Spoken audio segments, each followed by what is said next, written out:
All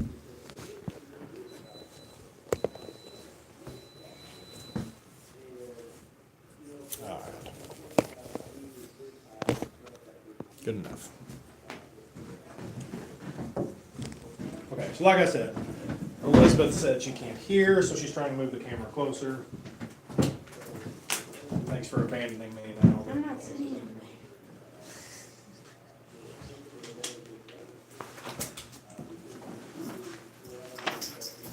Okay, so who has read Lamentations? Yeah? Good. Not me.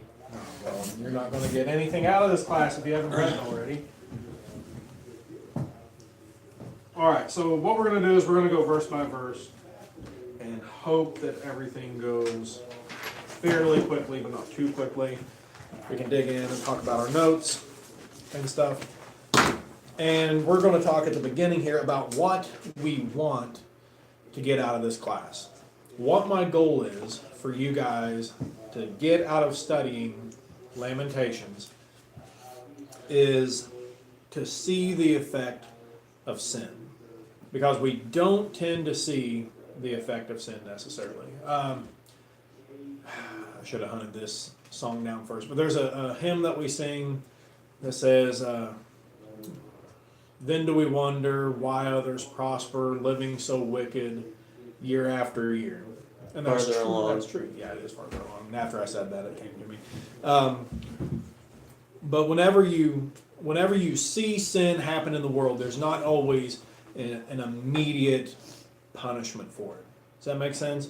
If someone murders someone and they get away with it, then they could go to their grave having never been punished for that sin that they committed. But here in Lamentations, we see God's attitude towards sin and the punishment of sin catch up with these people. And what this is going to show us is the punishment of their sin in a physical sense. But what's even worse than that is if these terrible things happened to these people, how much worse is hell going to be? Like, even if we never see sin catch up with someone where they're punished for it in this lifetime, it's going to be even worse for them in the next lifetime. Have you ever thought about the fact that there's not going to be any food in hell? And there's not. And whenever you think about that, whenever you look at the parable of the rich man and Lazarus, and whenever Lazarus is in the rich man's, or is in Abraham's bosom in paradise, and the rich man is in Hades and in torment, and whenever he calls out to Abraham, what is his first request to Abraham? All right, but how much water? Do you remember? Just like to dip his finger. All right, he wants Lazarus. He recognizes Lazarus. He wants Lazarus to dip his finger in water and then let the water drip off of his finger onto his tongue. Because that is how thirsty he is. He is dying of thirst, only he's never going to die. That's how terrible torment is. Whenever they were going to the point of being walled into the city of Jerusalem when the Babylonians were attacking the city, they were starving to death and strung out over an extreme period of time to the point where they were eating their children, and that's not as bad as hell's going to be. As bad as 2 years without a surplus of food is, hell's going to be worse because it's forever. If the rich man wanted water during his time in torment, how much more are they going to want water in hell for eternity? It's just something to think about. If we don't see sin catch up with someone today in this life, it's going to catch up with them. And this is a picture of how terrible the reaction to sin is going to be. So if we have sin in our lives that we have not repented of, we need to get rid of it. Because whenever we studied 1 John, what was the condition on having our sin forgiven? Do you remember? I believe it's chapter 1, verse 7. If we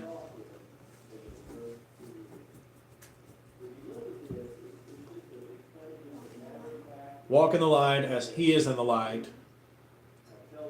Boogering up the wording.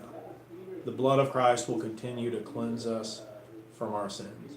So if we have sin, if we sin through being weak and being human, but we're doing the best we can, God will forgive us of that. If we have sin and we deliberately keep on sinning whenever we know it's wrong, whenever we have a shortcoming in our life and we just don't get rid of it, we don't repent of it, and we just keep living like everything's okay, we're going to end up like these people. And that's what we all want to avoid. It's very serious, it's very somber, it's not something where you read Lamentations and you jump up and you click your heels going, that was the most thrilling study that I've ever done. It's a serious and somber study. But if we do it correctly, it will motivate us to live our lives the way we should because we see what the consequences are. So, before Lamentations was written, what had just happened?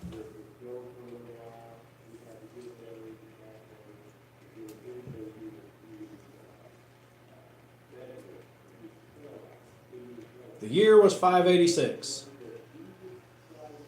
Verse 1 reads, "How lonely sits the city that was full of people." What city are we talking about? Babylon? No. Oh, Jerusalem, which was being attacked by Babylon. okay. Right? Jerusalem was the city that sits on a hill. It's called Mount Zion, where it sat. So we have Jerusalem. It has been attacked by the most powerful nation on earth, by the Babylonian army.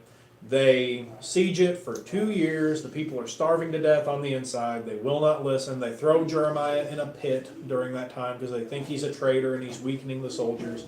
They will not listen to the prophets that God has sent. The Babylonians break through and they kill and they steal and they burn the city to ashes.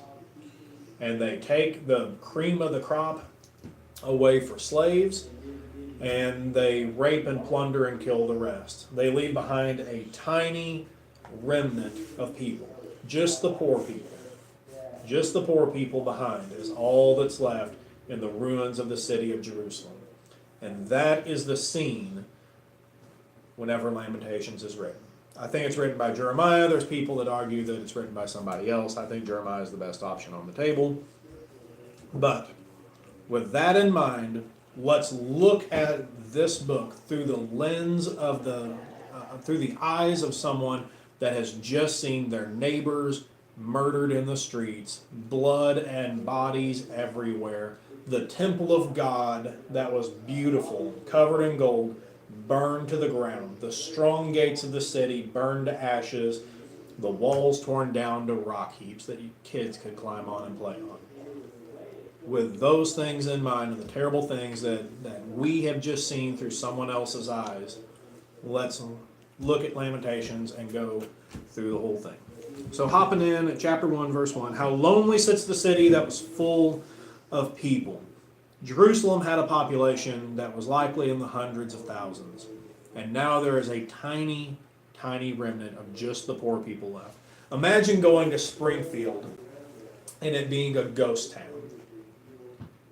Hardly anybody around, most everybody's dead, the houses are all burned down, the businesses have been ransacked and are torn to pieces, and that's essentially what we're looking at here. How lonely sits the city that was full of people. There's Can you give me a box of pens right there. Oh. Are you telling me to pick it up? So, by comparison, how do you judge loneliness? If you have been raised in a house with 2 people in it your entire life, and you've never seen anybody else, and now there's only 1 person instead of 2, does that make you incredibly lonely? Not as bad as if you had 1,000 people in your life for your entire life, and then you're knocked down to 2. So by comparison, they went from a population of hundreds of thousands. It was a bustling center of commerce. It was a bustling center of religion. And now it's down to just a few thousand people at the most, going around a city that had hundreds of thousands, and it's lonely. It's like a ghost town. It's just desolate. How like a widow has she become, she who was great among the nations. Judah was a powerful nation at one point. Think back to whenever King David and King Solomon were king over Israel. I mean, they had people coming from the far ends of the earth to see Solomon and listen to his wisdom. They had tribute payments being given by all the nations around them because they were scared of their army. And then, lo and behold, what happens? All that's left is a smoldering pile of rubble on top of a hill. So she's like a widow in that the glory of her life, the strength has left her at that point. Whenever a woman in these days lost her husband, she lost her sustenance. She lost her ability to live without begging, pretty much. She who was a princess among the provinces has become a slave. And again, we have a comparison here. A slave doesn't necessarily consider a slave's life that horrendous because it's what they've lived their entire life. I mean, they always know there's something better, especially if they're in an abusive situation. But if you just take like a hardworking bond servant that has just worked as a kitchen maid for her entire life, it's not that bad unless you were a princess being served by other maids or by maids, and now you have fallen all the way from being a princess, one of the highest women in the land, down to someone that is serving other people. That is what has happened here with Jerusalem. She was the cream of the crop, an impenetrable fortress. Is that Jesus you're texting over there? Huh? Okay, your thumbs were going like this, and we have a history now. Okay. Okay. You make me nervous whenever you put your hands under the table and do this. We have Jerusalem that has went from the cream of the crop of a powerful nation to something that's worthless. She weeps bitterly in the night with tears on her cheeks. I don't know if you guys have ever been to the point where you just break down and cry, but it's easier for me at night. I don't cry like hardly at all. Not because I'm a man, I just try not to cry. But it's easier for me to cry at night whenever it's just me and my emotions. And this is the point of loneliness. Whenever you cry in the daytime, you can see the things that are around you. At night, you're alone. If there's no one else around you and you're not sitting around a campfire, whenever it's just you laying in bed, it's just you. It feels lonely, and it's easier to cry because you're just with your emotions. Look at among all her lovers, she has none to comfort her. I want you to go back to the book of Hosea for a second and look at what happened with Gomer. Whenever Gomer was found by Hosea, what had happened? All of her lovers that she had been with as a prostitute had left her. She didn't have anything left to offer them, so they had just abandoned her. The same thing has happened to Jerusalem. She's alone, crying in the dark. She had a long list of lovers that she should never have had between foreign pagan gods, false idols, and nations that were pagan nations that God told them not to have dealings with. All of them have abandoned Jerusalem, and she's sitting there weeping alone, the ones that are left. All her friends have dealt treacherously with her. They have become her enemies. If you deal with... Well, let's just look at it from this perspective. If you are a gangster and you are dealing with gangsters, what are the chances that a gangster is going to turn on you whenever it's opportune for them? Like, there's no sense of loyalty there. And that is what has happened here. They abandoned God, joined themselves to pagan nations and false idols, and they abandoned her whenever she needed them. They've dealt treacherously with her. Judah has gone into exile because of affliction and hard servitude. What is left of Judah has been taken off to Babylon. If you have read the book of Daniel and studied the book of Daniel, Daniel is one of the princes, one of the cream of the crop that was taken from Jerusalem to Babylon, and they tried to assimilate them into the Babylonian culture. They renamed them, They gave them jobs in the Babylonian Empire. And what they did is they took the best of the best from Judah, left the poor people, and that kept Judah from becoming a threat again. Think about it. If we went in and were trying to run an empire in America, and we went into Kazakhstan, and we kicked down the door and shot the place up and took control of the country, would we leave the former leaders of that government there to try to lead a rebellion against us? No. We would take out everybody and leave someone that's friendly or someone that's incapable of mounting a rebellion in charge. And that's what they had done whenever the Babylonians kicked the door in and took care of business. She now dwells among the nations, but finds no resting place. And again, we have this comparison of Judah's essentially homeless at this point.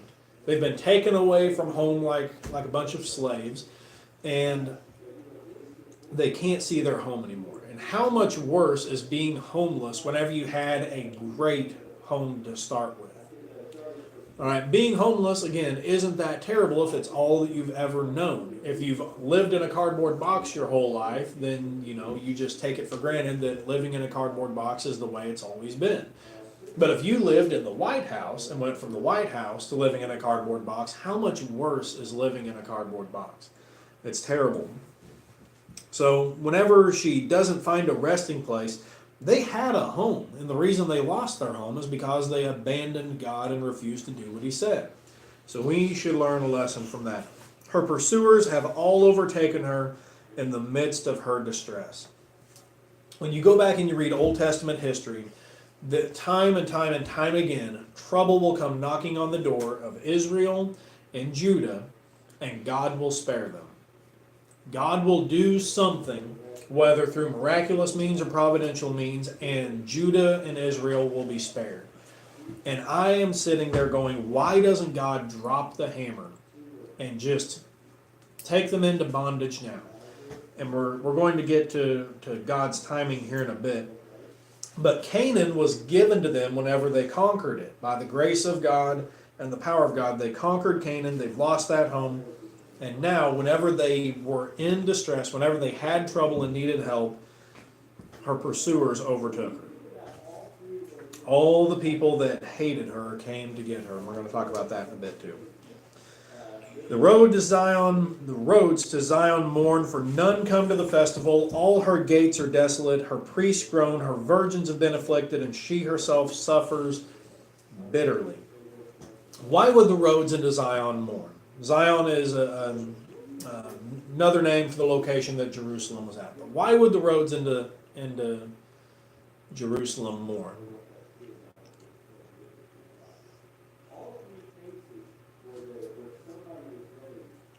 Because no one's using them anymore. Exactly. Right? What is a road's purpose?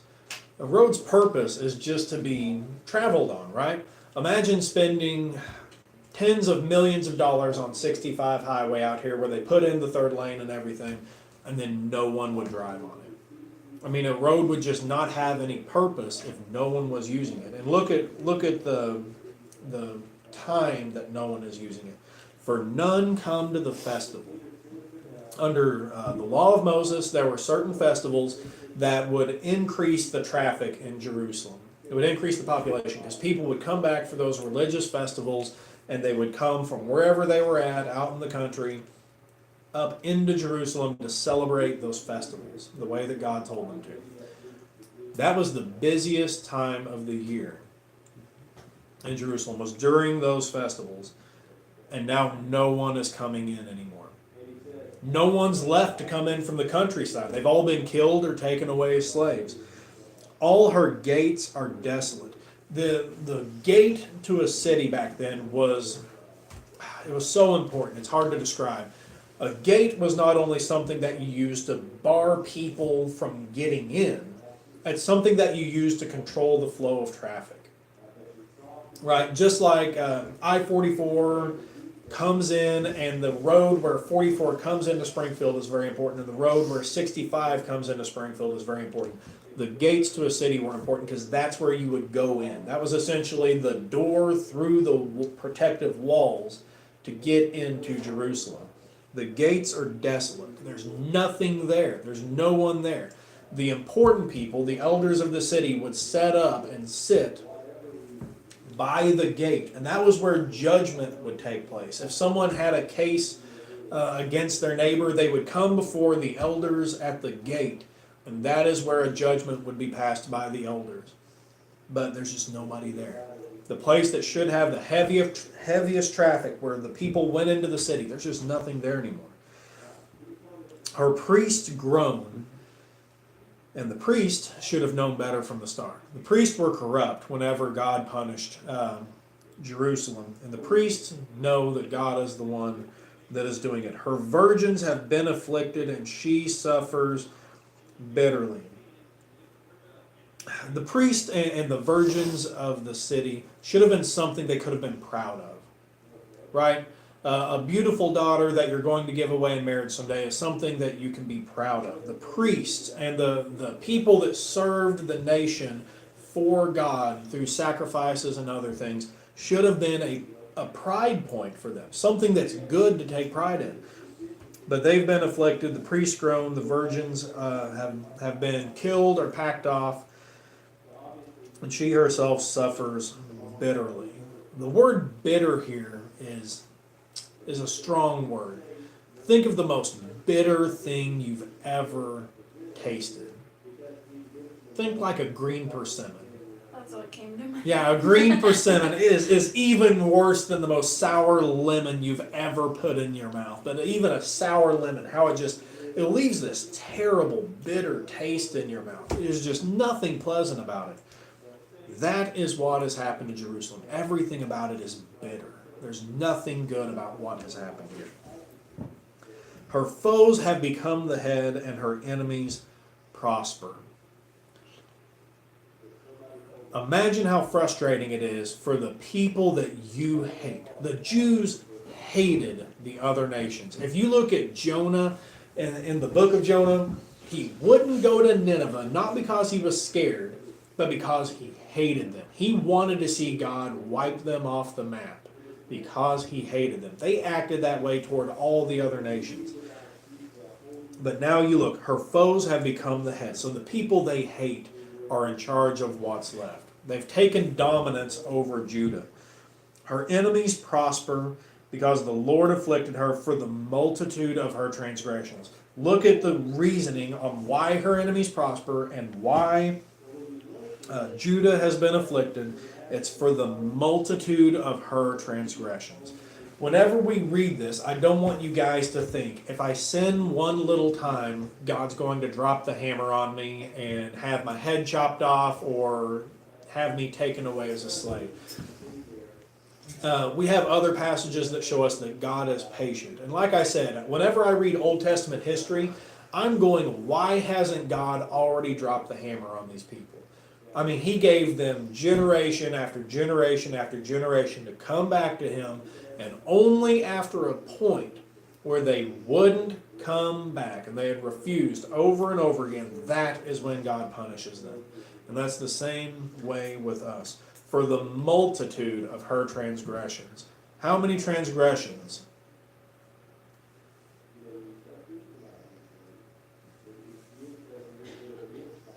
That big M word I've said like 3 times. How many transgressions had they committed? Right there in verse 5. A multitude. A multitude. Whenever you think of a multitude, do you think of 5 or 10 or 50? Whenever I think of a multitude, I think of a crowd of thousands. Right? And if you go back and you look at the terrible things that were happening during this time, they had committed a multitude of transgressions. The nation was terrible. The priesthood was corrupt. They had sacrificed children to false gods. They had done terrible, terrible things and not repented of it. So that is the reason that all these terrible things have happened. Now look at the end of verse 5. This is important. Her children have gone away captives before the foe. What is important about children? Think back to whenever I told you guys why this was an important class and you guys were important people in the church whenever we started this class. Because they're the future. Children are the future. Teenagers are the future of the church. Teenagers are the future of a nation. And Judah, as a nation here, has no hope. No future, really. The cream of the crop has been taken away. The princes and the people that could have pulled the people back together to lead some semblance of a respectable life. But her children have been taken away. Whenever you look at a church, at a congregation, if you see a congregation where everybody is 60 years old or older, you're looking at a dying congregation. And it's not necessarily their fault. They just have nobody coming up to replace them whenever they start dying off. So that's why children are very important. Teenagers are important. People my age are important because we are the future of the church. Judah has no future. Her children have been taken away. Verse 6, from the daughter of Zion, all her majesty has departed. And again, we're looking at someone who was held up on a pedestal, like royalty. All of the stuff that came along with that is gone whenever someone is kicked off the pedestal into the dirt as a slave girl. Her princes have become like deer that find no pasture. You ever seen a critter? Let's not use a deer here because we don't usually see deer in these conditions. But have you ever seen someone that has a horse or a cow or a donkey or a goat or something where there's no grass? They have it in like a pen, but the animal's just skin and bones because they're not feeding it enough. If you take an animal in that condition and you race it against an animal of the same breed that's had a boatload of food, which one's going to last longer? No one is like. Right, the well-fed one, right? How would you like to be starved to death and then try to run a cross-country race or play basketball against yourself in the best condition you've ever been in? That's not what is supposed to have happened. Her princes have become like deer that find no pasture. They fled without strength before the pursuer. Imagine this. I want you guys to picture this in your mind, as terrible as it is. If the Babylonians kicked in the door, figuratively, and they're chasing people down through the streets, killing them with swords and spears, and just tearing the city up as they go, what are you going to do whenever you lock eyes with a Babylonian soldier that's just 50 feet down the street from you? Are you going to stand there and fight him? No. All right, what are you going to do? Run. All right, so you try to run away. The only problem is you've been starved to death. And he's been fat and happy sitting outside the walls, eating all the food that should have been going into the city. How long are you going to last trying to get away from a well-fed soldier that's in the middle of a killing spree? Not long. No, he's going to catch you and he's going to kill you, at best. If he doesn't torture you or rape you if you're a girl, and then kill you. So, whenever you look at her princes have become like deer that find no pasture. They fled without strength before the pursuer. They couldn't get away. If someone was saved through the onslaught and the destruction of Jerusalem, that's because they were well hidden or because a soldier took mercy on them, and that almost never happened. Tens of thousands, let's go ahead and bump that up. Hundreds of thousands were slaughtered, and a very small remnant remained. So the chances of that happening were slim. So I want you guys to picture just how terrible it would have been to be chased down knowing that someone trying to kill you was coming and you couldn't get away because you had been starved almost to death. Imagine surviving for 2 years in torturous conditions just to get your head chopped off by a soldier that's chasing you down the street. Imagine the panic and the fear and everything that would come to that. Now we're starting to see just how terrible sin is. Going into verse 7. Jerusalem remembers in the days of her affliction and wandering all the precious things that were hers from days of old. And in my mind here, we get a sneak peek into what hell's going to be like. The worst part of hell, in my mind, is not going to be the fire. It's not going to be the torture. It's not going to be the thirst. It's not going to be the hunger. It's not going to be the company that you keep. It's going to be knowing that it didn't have to be this way. For eternity, having that knowledge, torturing your mind as well as the new eternal body you'll have in hell, knowing that it didn't have to be this way. That you could be in heaven with God where none of these things would be happening to you. And that is going to eat and eat and eat at you forever. Whenever they are being punished and the people are being slaughtered in the streets and the people that survive are taken away to a foreign land and the few people that are left are living in a pile of trash, the worst part of it would be knowing that it didn't have to be this way. All the precious things that were hers from days of old. And again, imagine going from a life of royalty down to being a slave girl in the dirt. That is what has happened here. It didn't have to be this way. When her people fell into the hand of the foe and there was none to help her, her foes gloated over her and they mocked at her downfall.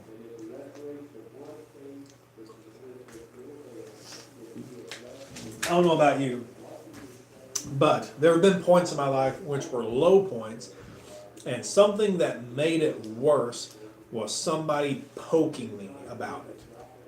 Right? Somebody prodding me, laughing at me. Does that make sense? And that is what has happened here. There were people waiting in line to see Jerusalem take a nosedive, to see somebody give Jerusalem what in their mind she had coming. And that is what has happened here. The enemies that Jerusalem had were thrilled to see them get smashed. We want to live our lives in a way where that doesn't happen to us. Where we don't have people hating our guts unless it's for doing what God says. There's nothing we can do about that. But we don't want to live our lives in a way where people are happy to see us get knocked down into the dirt. Jerusalem sinned how badly? We'll do verse 8 quick. Well, we'll do the beginning of verse 8. Gravely. Right. Gravely, the ESV has grievously. Right? Again, that is a strong word to show how bad their sin was, and therefore she became filthy. Jerusalem, just like the church, should have been something that was clean and pure. Whenever you become a Christian, your sins are washed away, and the imagery used is that we are white as snow. Right? Our sins were as scarlet, but our robes are white as snow. Imagine taking something perfectly white and rolling around in the mud with it. And that imagery, that's what sin does. It takes our washed clean robes that God has cleaned for us and it makes them filthy again. And that imagery carries over to our lives as well. We will start here again in verse 8 next week. Does anybody have any questions? No? Okay. If you're behind schedule on taking notes, catch up. Don't just skip ahead to what we're doing next week. Catch up and keep going. Sound good? Okay. All right. Thanks, guys.